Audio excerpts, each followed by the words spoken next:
성산일출봉에 오면 이 아래로 안전해서 다 올라가죠. 네, 좀 내려보니까 어떻습니까? 네, 되게 멋있죠? 약간 그 미드 영화에 나오는 그런 해변 같지 않아요?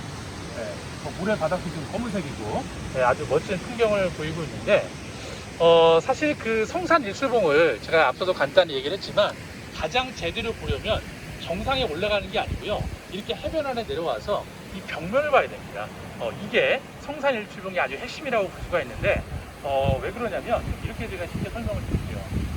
아마 아저씨가 그 직업이 탐험가인데, 아무래도 탐험하다 보니까, 지난 15년 동안 지구상의 여러 곳들을 탐험을 했습니다. 예를 들면, 화성 탐사 준비하는 나사 과학자들하고 탐험하고, 또 공룡학자들하고 공룡 발굴도 하러 가고, 또 알래스카에 가서 빙하나 오로라를 탐험하기도 하고, 이런 탐험들을 많이 해왔는데, 제가 이제 탐험을 하면서 만났던 많은 외국 과학자들이 아저씨한테 이런 질문을 하는 거예요. 제가 한국에서 왔다라고 소개를 하면, 너 혹시 제주도 가반? 그러는 거예요. 제 제주도가 맞았나요? 제주도 가반? 네, 물어보는 거예요. 네, 그래서 저는 뭐 당연히 가봤으니까 이 과학자들한테 신나게 자랑을 했죠. 야, 제주도는 나는 20번 이상 가봤다. 그리고 당신들이 만약에 제주도에 놀러 오면 내가 꿀팁을 하나 알려줄게. 이 제주도가 서울 면적의 300평이기 때문에 짧은 시간에 많은 곳을 볼 수가 없다. 그렇기 때문에 제주도에 여행을 오면 무조건 중문 관광단지 가봐라. 네, 거기 가면 뭐 카페, 맛집, 찜질방, 호텔 다 있다고 얘기했더니 이 외국 과학자들이 표정이 안 좋아지는 겁니다. 자, 그러면서 아저씨한테 뭐라고 물었냐면, 야, 너 참 희한한 녀석이다. 너는 한국에도 제주도 같은 과학적으로 어마어마한 가치를 지닌 보물섬이 있는데 왜 이 섬을 탐험 안 하고 이렇게 남의 나라만 탐험하냐는 얘기를 저한테 하는 겁니다. 자, 근데 처음에는 이 사람들이 나랑 그냥 친해지려고 이렇게 그냥 체면시로 얘기하는 건가 싶었는데, 그 뒤로 제가 어떤 나라를 가든지 간에 꼭 한두 명의 과학자가 저한테 제주도 가봤냐라는 질문을 빼놓지 않고 하는 겁니다. 자, 근데 그런 얘기를 너무 많이 듣다 보니까 제가 제주 사람은 아니지만 대한민국 국민으로서 너무 창피하더라고요. 내가 살고 있는 내 나라의 이런 자연유산에 대해서 아무것도 알지 못한다는 게 약간 부끄러움으로 다가와서, 아저씨가 한 13년 전에 이 제주도랑 형성 과정이 비슷한 어디가 있을까요? 하와이. 네, 맞습니다. 하와이로 제가 탐험을 가본 적이 있습니다. 자, 아직도 하와이 가면은 제주로는 화산활동이 멈췄지만 하와이는 아직도 1300~1400도가 넘는 용암이 바다로 흘러 들어가고 있습니다. 자, 그곳에 가서 하와이에 가면은 하와이에 가면 킬라우에라라는 화산이 있습니다. 세계에서 가장 활발하게 화산 활동이 이루어지고 있는 곳인데, 거기 옆에 있는 화산 연구소에 제가 찾아갔어요. 가서 설명을 좀 듣고 싶어서 인사를 딱 드리고 이제 코리아에서 왔다라고 이제 말씀을 드렸더니, 거기에서 제가 어떤 분을 만났냐, 80이 넘으신 노 화산학자분을 만났는데, 그분께서 저한테 이런 얘기를 하시는 겁니다. 제가 이제 못하지만 성대모사 좀 해볼게요. 내가 죽기 전에 마지막 소원이 제주도 가보는 거라는 거예요. 네. 내가 죽기 전에 버킷리스트가 딱 한 가지 남았는데, 제주도 땅 한 번만 밟아볼 수 있으면 내가 지금 죽어도 유한이 없겠다라는 얘기를 저한테 하는 겁니다. 자, 그래서 제가 너무 좀 당혹스러워서 그 박사님께 한번 대놓고 여쭤봤습니다. 아니, 박사님, 왜 그렇게 많은 외국 과학자들이 이 한반도 남쪽 끄트머리에 있는 이 손바닥만한 섬에 도대체 뭐가 그렇게 볼 게 있어서 올려갑니까? 라고 물어봤더니 3가지가 있다고 합니다. 3가지가. 자, 여러분 중요합니다. 잘 기억하셔야 돼요. 자, 첫 번째는 뭐냐면 하와이랑 제주도가 형제섬이라는 겁니다. 형제섬. 자, 이게 무슨 말일까요, 여러분? 비슷하다는. 형제섬이다. 자, 일단 두 섬이 전부 화산 활동에 의해서 만들어지는 화산섬이죠.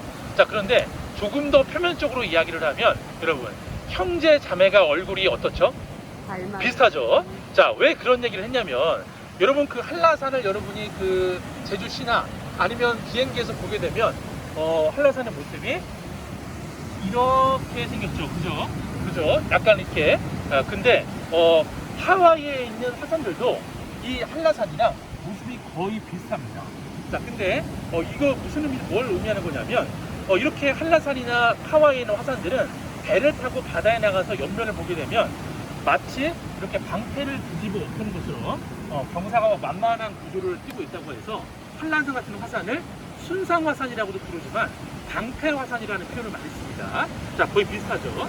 자, 그런데 이렇게 한라산처럼 경사가 완만한 지형이 만들어지려면 용암의 성분이 점성이 낮아야 됩니다. 즉 토마토 주스 같은 용암이 많이 흘러나와서 넓게 퍼지면서 빠르게 식다 보니까 이렇게 경사가 완만한 지형을 만들게 됩니다. 자, 그리고 두 번째는 뭐냐면 여러분이 살고 있는 제주도는 육지랑 토양도 다르고, 그죠? 그리고 암석의 형태도 다릅니다. 자, 그 얘기는 뭐냐면 강원도에서 잘 자라는 단자랑 옥수수를 제주도 구좌에다 아무리 갖다 옮겨 심어도 경작이 잘 안 됩니다. 자, 근데 그거를 반대로 뒤집어서 생각을 해보면 화산 섬에서만 자생할 수 있는 독특한 생태계가 뿌려질 수가 있다는 건데, 바로 우리가 마지막에 탐험을 하러 갈 교래 곶자월 같은 숲이 화산 지형에서만 만들 수 있는 아주 고유한 생태계라고 보시면 됩니다.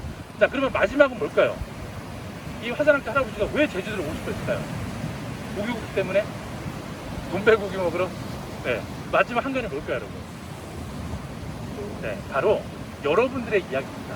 뭐였냐면 이렇게 독특한 화산 지형, 곶자월 같은 이 생태 반경을 거점으로 살아가고 있는 바로 여러분들, 제주 사람들의 삶의 모습을 한 번만이라도 볼 수 있다면 내가 지금 죽어도 여한이 없겠다라는 얘기를 저한테 하시는 겁니다. 자, 저는 이 얘기를 듣고 나서 약간 망치를 머리를 한 대 맞은 기분이 들었어요. 왜냐면 자, 그동안 우리나라 사람들이 제주도에 왜 오죠, 여러분? 관광 오죠. 그리고 아이유가 쌀다방에 갔다는데 거기는 어디냐? 셀카 좀 찍으러 가자. 네, 그리고 슈 미식회에 어디 맛집이 나왔다는데 거기는 어디냐? 자, 이런 식으로 제주를 방문을 했는데 제주도를 한 번도 와보지 않은 이 외국 과학자들 시선에는 일단 화산섬이라는 지질학적인 다양성이 있죠. 그리고 곶자왈이라는 생태학적인 고유성이 있습니다. 그리고 바로 제주 사람들의 삶이라는 인류학적인 관점에서 이 제주도를 바라보고 싶었다는 겁니다. 자, 그래서 아저씨가 이제 이 박사님 말씀을 듣고 나서 이제 하와이를 한 열흘 정도 탐험을 해봤습니다. 가장 먼저 갔던 곳이 어디냐면 하와이에 가면 세계적으로 아주 유명한 해변이 하나 있죠, 여러분. 거기가 어딜까요, 혹시? 와이키키. 네, TV 틀다 보면 여행 프로에 많이 나오는데 와이키키 해변이라고 들어봤죠, 여러분? 자, 와이키키 해변이 사실 여기보다 더 멋이 없습니다. 제가 가보니까. 네, 우리나라 협재가 훨씬 멋있습니다. 자, 이 와이키키 해변에 가서 태평양을 바라보면서 고개를 왼쪽으로 돌리면 지구상에서 트레킹하기 가장 좋은 곳으로 뽑힌 다이아몬드 헤드라는 화산 분화구가 있습니다. 자, 근데 여러분이 아마 네이버나 검색창에다가 다이아몬드 헤드라고 검색을 해보시면 하늘에서 내려다보면 성산 일출봉이랑 모양이 똑같습니다. 네, 근데 모양만 똑같은 게 아니라 바로 성산 일출봉이랑 똑같은 수성 화산 활동으로 만들어진 수성 화산이라는 거죠. 자, 수성 화산은 뭐냐면 수성 볼펜이랑 똑같습니다. 자, 예를 들면 마그마가 지각을 뚫고 올라오는데 지표면에서 분출을 하게 되면 용암이 흘러서 뭔가 화산이 만들어지겠죠. 근데 바닷수 지각을 뚫고 올라오면서가 이렇게 바닷물이나 또 지하수를 만나게 되면 얘가 용암으로 변해서 식어서 돌이 되는 게 아니고요. 자, 여러분, 뜨거운 마그마랑 물이 만나면 어떻게 될까요?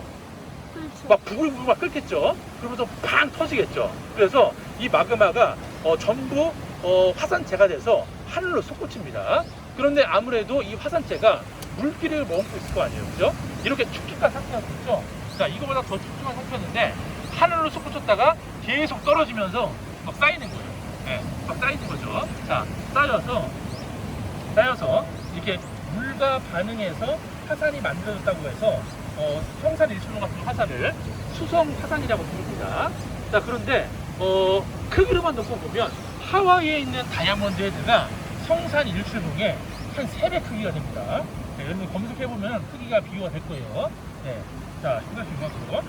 자, 크기로만 놓고 보면 하와이가 훨씬 큽니다. 그런데 과학적인 가치로만 놓고 보면 바로 성산 일출봉이 세계 탑입니다.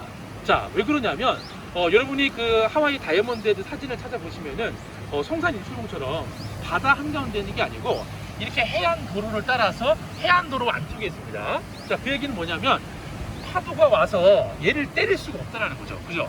파도가 와서 치지를 않으니까 침식작용을 받질 않겠죠. 그러니까 이렇게 이 화산 분화구의 단면을 볼 수가 없습니다. 그런데 중요한 거는 화산학자들이 분화구를 연구하려면 옆에 경관을 보는 게 아닙니다.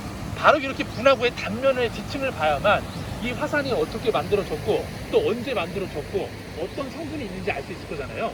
자, 그래서 보시면 이 하와이 다이아몬드에는 경관적인 가치는 뛰어나지만 자연과학적인 가치는 높지가 않습니다. 자, 하지만 우리의 성산 일출봉은 어떤가요? 바다 한가운데 떠 있죠. 그리고 제주도 파도가 보통 파도인가요? 네, 마이삭 때 장난 아니었죠. 그렇게 센 파도가 이 성산 일출봉의 옆구리를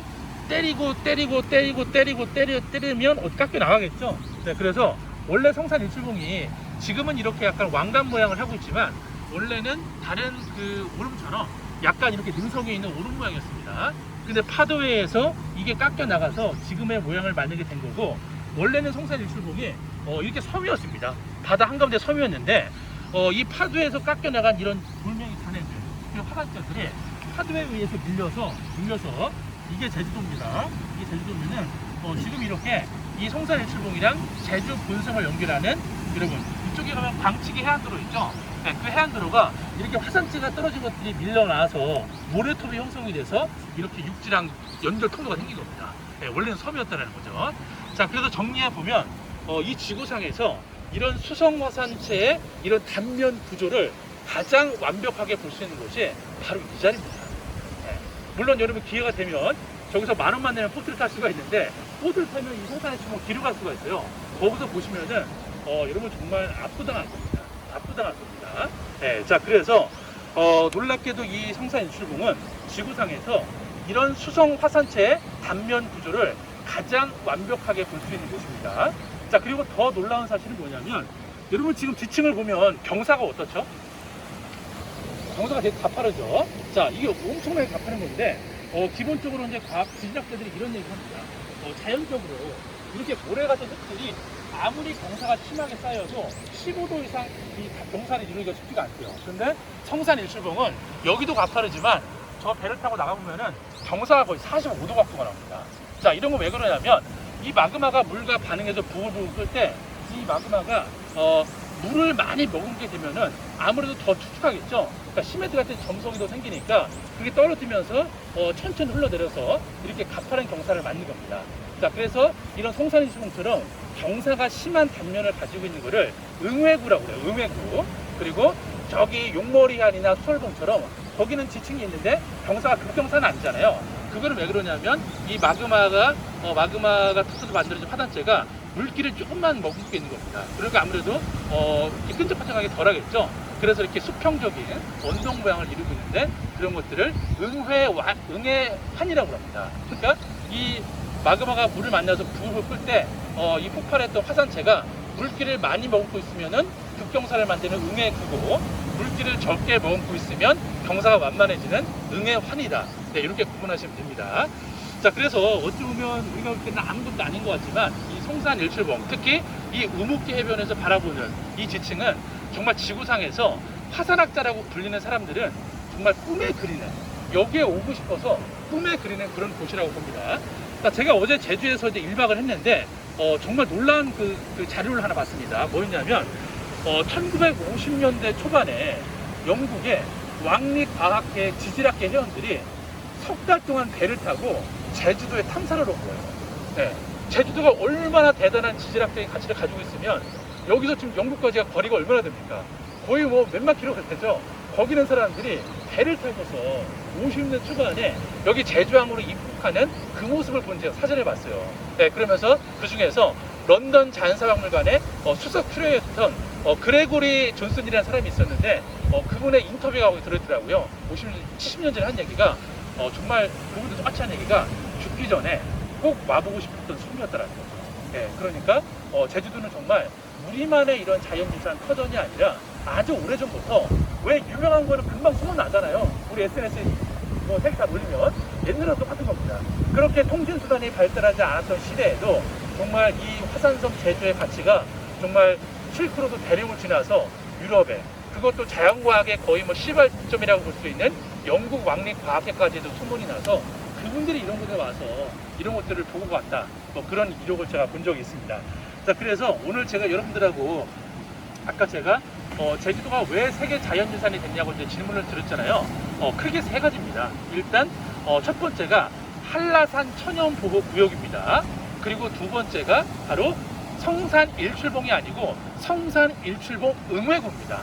이 경사, 급경사 있는 거, 이게 중요한 겁니다. 자, 그리고 마지막이 거문오름에서 용암이 흘러내려서 만들어진 그 용암 동굴, 거문오름 용암 동굴들.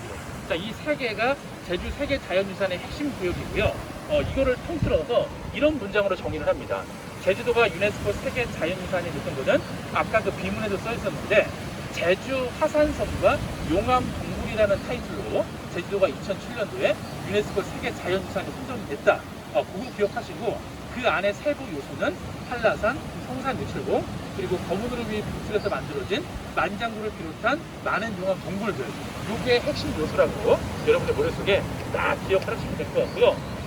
그리고 이제 어쨌든 여기 오기가 뭐 쉽지 않은 곳이니까